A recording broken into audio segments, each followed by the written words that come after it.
trade show experience. And I know many of you all have either thought about going to a trade show, have been to a trade show, and I know we have some customers who go to over 3 trade shows a month because that's part of their business. But we're going to talk grants, and there are a few topics that we're going to go over today. The first one is setting your goals, and know that all of these topics that we're going to talk about, they could be their own specific webinar. So this is going to be a 30,000-foot view versus a 10-foot view, but knowing that we are a resource that we can help you dive deeper into these subjects if need be. So we're going to talk about setting goals today. We're going to talk about promotional ideas. We're going to talk about your goal execution at the trade show, staffing of your trade show, as well as follow-up strategies.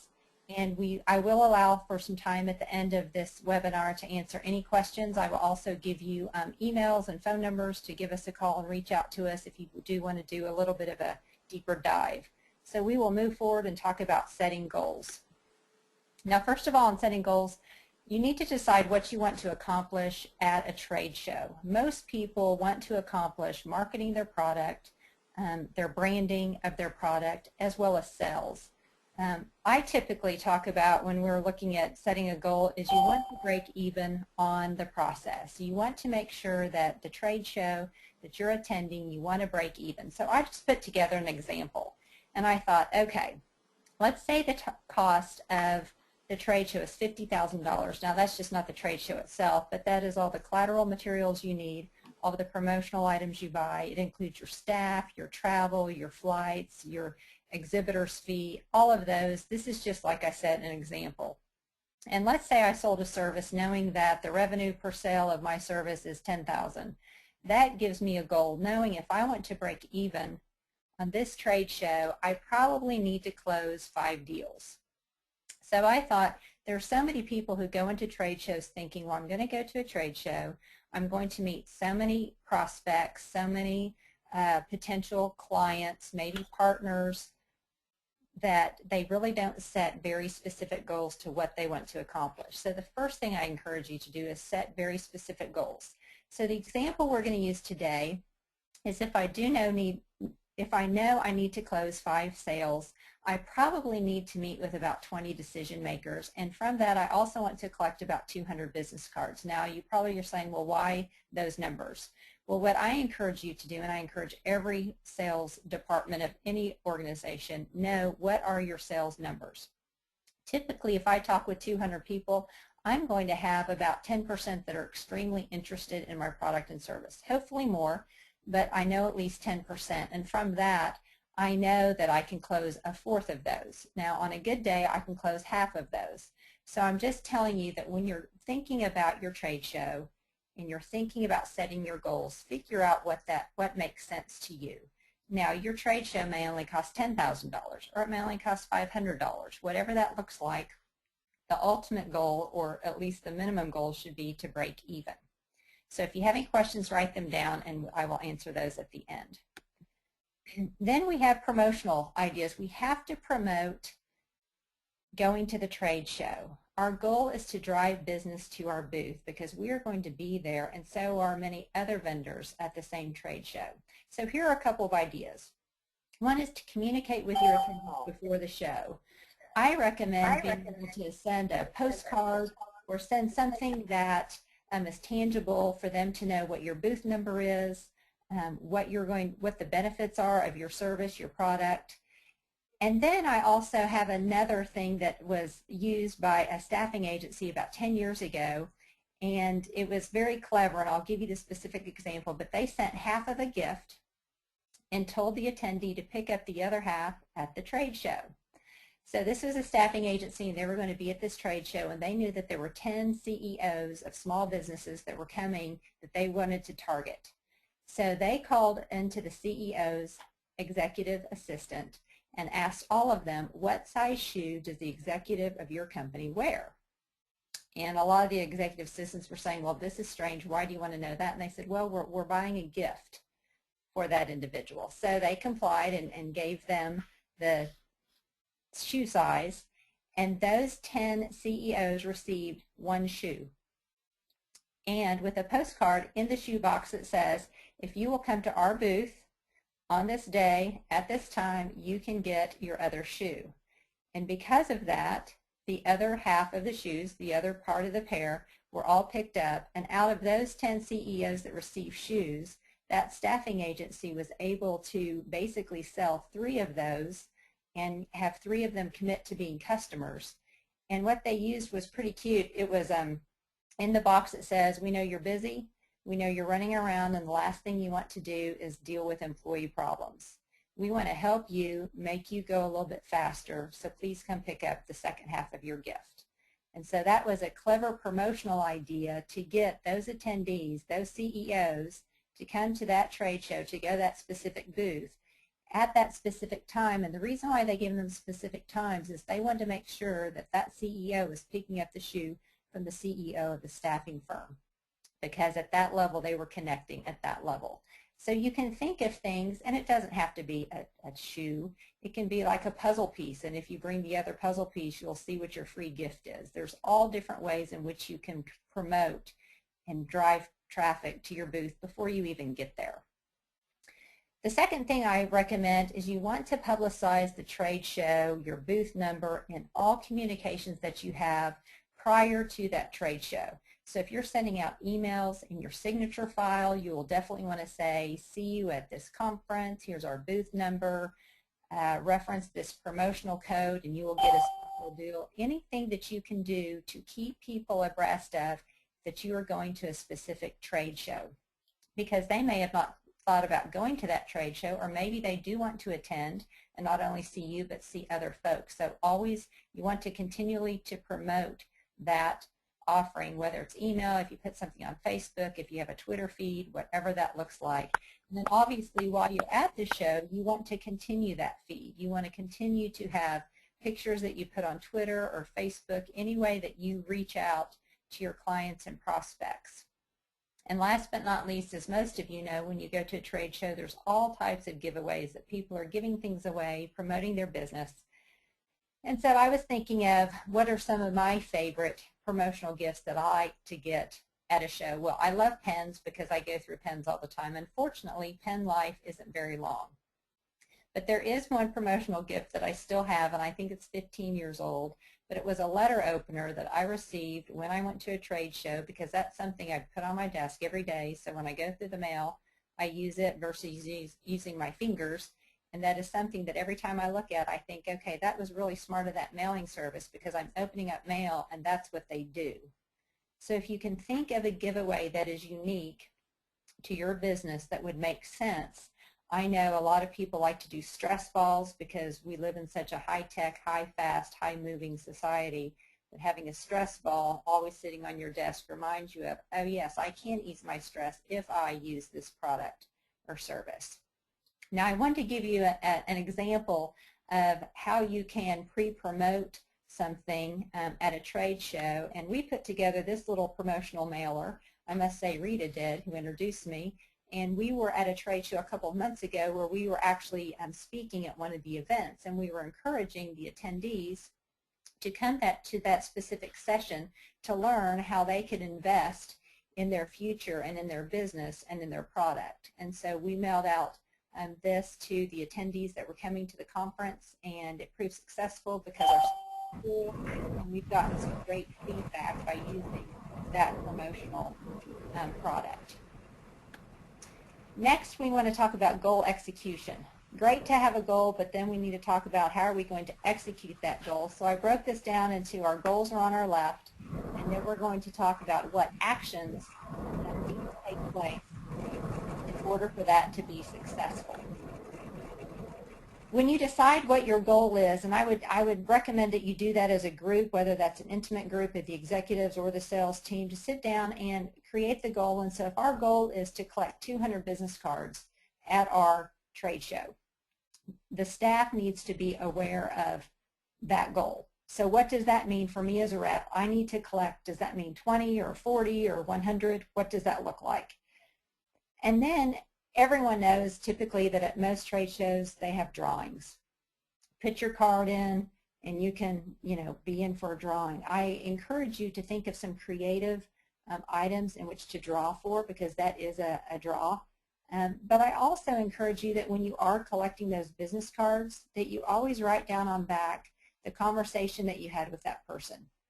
You can decide if they're a hot prospect, if they're just kind of fishing the water, if there's somebody that they're starting a business and they really don't need your services for 3 months or so. Indicate anything you can on the back of that person's card. You just don't want people walking by and throwing in their business cards without having a conversation. Another idea and way in which you can collect those 200 business cards, and like I said, that's just an example, maybe your goal is 1,000.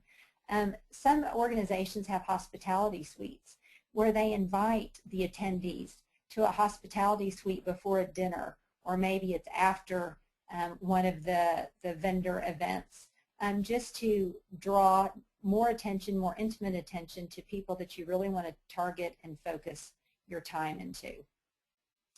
Now, a lot of people say that they want to meet with decision makers and they want to make sales at trade shows, but what does that really mean? This is something that we do with Initial Call and working with our clients, is we encourage them to really take the next step and to schedule appointments with key targeted accounts that you know are going to the trade show. What we typically do is a month out before the trade show begins, we garner a list from the trade show to know who are the attendees, who are the other booths, who all is going to be there, who are the exhibitors, and we look at that list and decide who do we want to target, who would we really like to work with, who could we have partnerships with that would make sense to create a lasting relationship.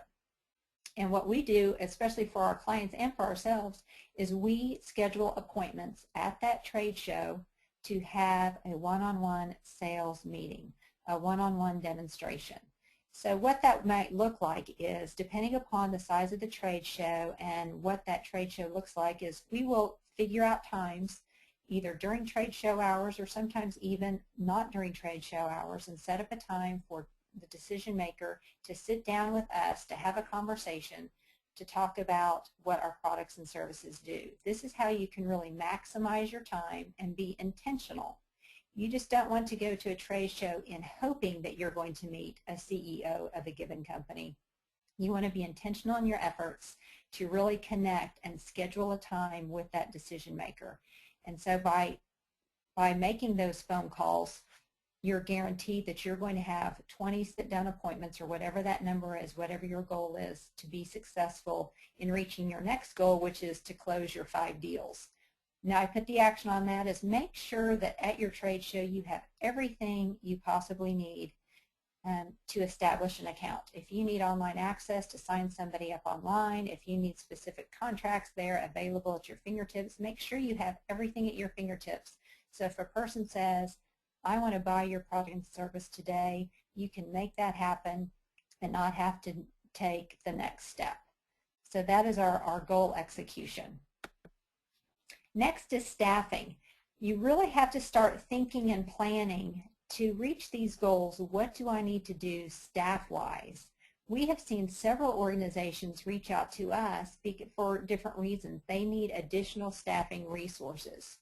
And perhaps you need to give you an example here, you want to make sure that you want to staff up where you have a person working the other booths, working the breakout sessions, and just working the exhibition hall itself, talking with attendees that may have not come to your side of that building, of that room, whatever it looks like. So that could be one person working the room, that could be 5 people working the room.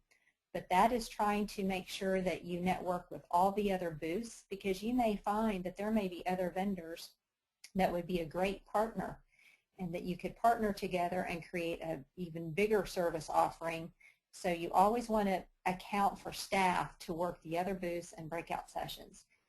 Then you always want to make sure you have qualified staff at your booth as well. Sometimes that's a minimum of 1 person. I always recommend 2 to 3, because it seems like in a booth, if you have 2 to 3 people working it, somebody is typically always going to be available to answer that question, or to take somebody's card, write the question down for a person who may have that specific answer, and then be able to call them back and get back with them.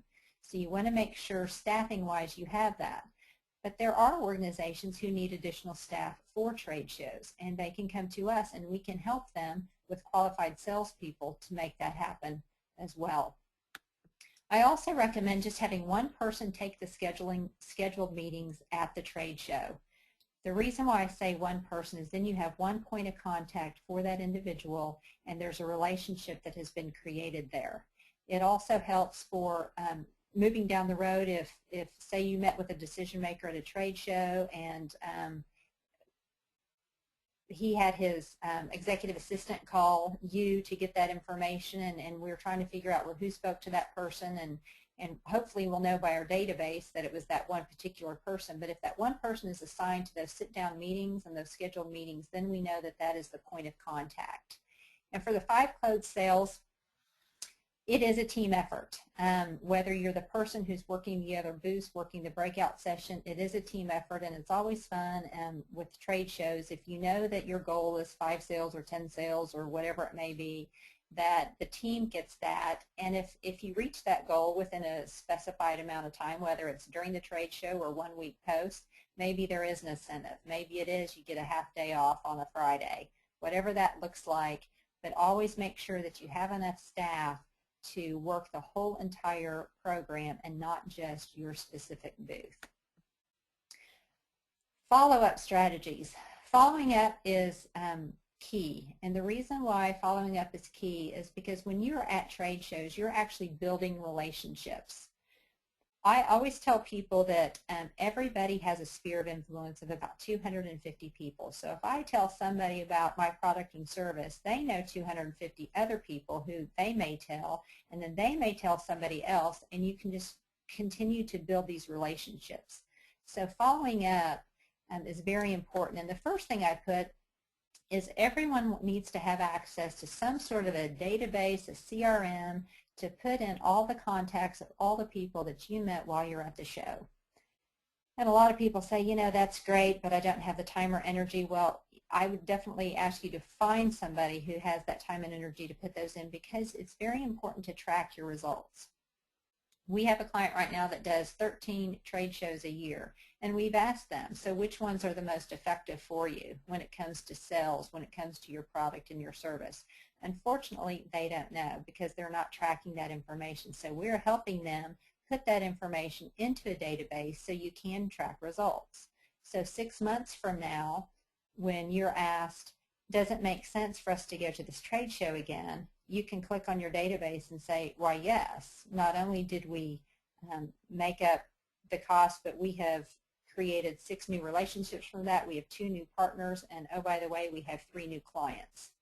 So that will help you determine, by tracking that information, if it's wise to go back to that trade show or not. Next thing is 1 week post the show, I always recommend following up and either emailing or sending a letter to the people that you specifically met. A lot of people are into email right now.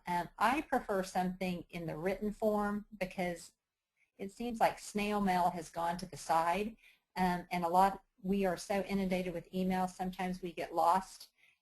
However, if you decide to send an email, I would put something in the headline that says, a gift for you from the show last week, or something that they go, oh, a gift. And I know that I've received, after several trade shows, an email titled something very similar to that about a gift that could be a wallpaper that I could put on my computer, or something that is free, and it was compelling enough for me to open it. But you always want to follow up the week after the show, and then you want to be able to call all your contacts within 2 weeks following the show, because it's still fresh on their mind. They're still trying to do their follow-up information. And when you contact them, you probably want to have some sort of a trade show incentive. You know, to sign up with our product today, you will get X amount off, or you will get an extra service, or do something that will give them the benefit of them being at the show. Here's the incentive for being a partner with us. So you can get very creative on what that looks like depending upon your product and service. And last but not least, when you go to a trade show, not only track your contacts that you made personally, but see if the people that are holding the trade show will send you a complete listing of all the attendees, because you want to keep that information so then you can sign them up for your email newsletters. You want to be able to contact them on a regular basis. And what's nice about that is when you're contacting all of them for your email marketing, when you go back a year from now, people will then, the whole branding, they will remember from your emails, oh yeah, I remember that company. Now, I didn't meet you all last year, but I do receive your monthly email, or I do receive your quarterly email, whatever that looks like. Again, trade shows are about creating those relationships to make things happen so you can then build your business and build your revenue. Now, I'm an extremely visual person, so the next is a visual that I put together, basically a timeline of what it would look like to get ready for a trade show. So 3 months before, you'll see I talk about ordering your giveaways.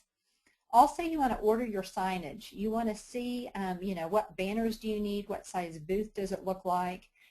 One thing that I did not put in here that I probably would at this point is determine what fun gimmick are you going to be doing at your booth to get somebody to come visit your booth. I know Initial Call, we have a great one where it's a beanbag throw and you have to hit it in the target. We're talking about target marketing and targeting your sales process. I was at another trade show last year and somebody did it was like a slingshot with an Angry Bird, and you had to pull back the slingshot with the Angry Bird in it and it would go into the target, and if you hit it then you got some sort of Angry Bird pillow or something.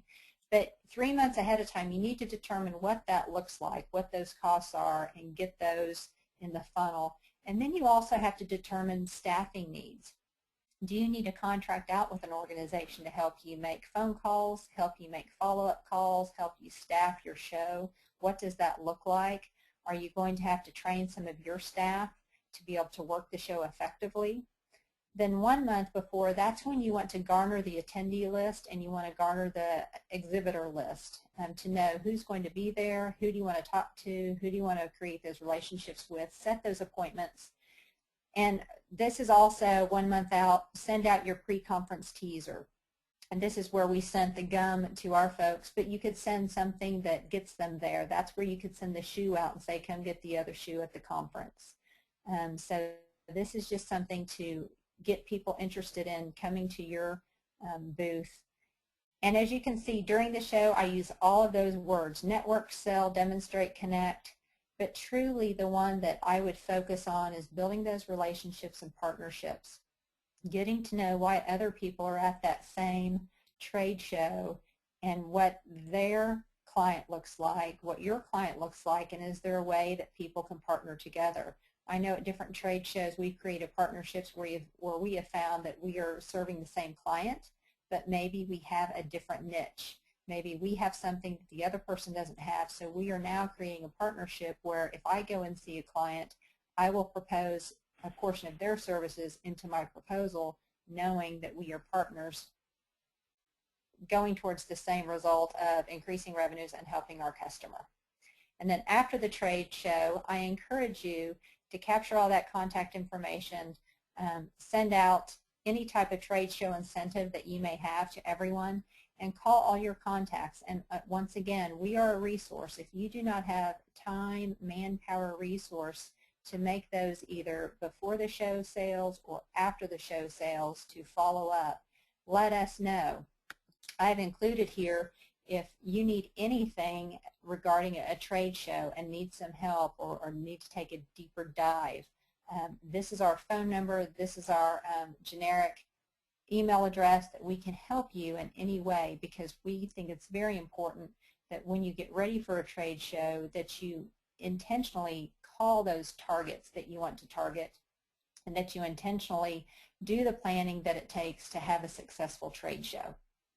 Now I know, according to my clock, we have about 4 minutes left. Are there any questions or anything you would like for me to dive a little bit deeper into?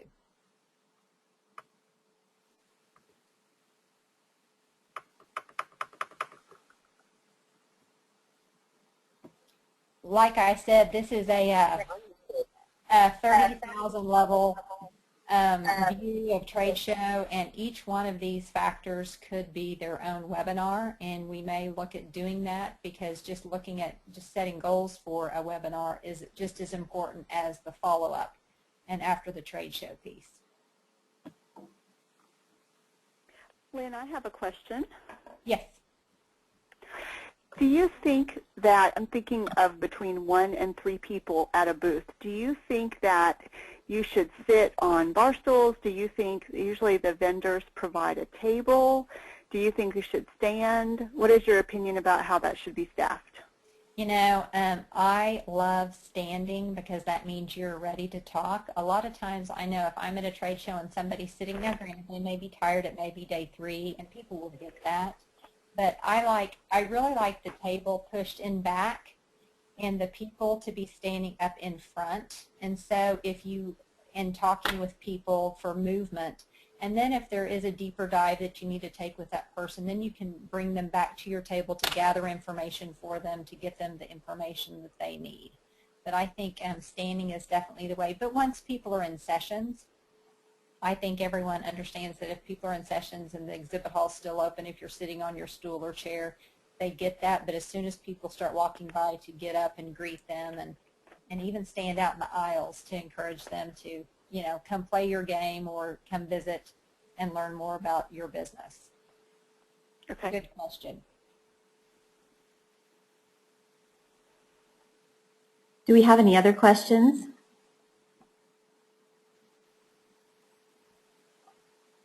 Well, thank you, Lynn, very much.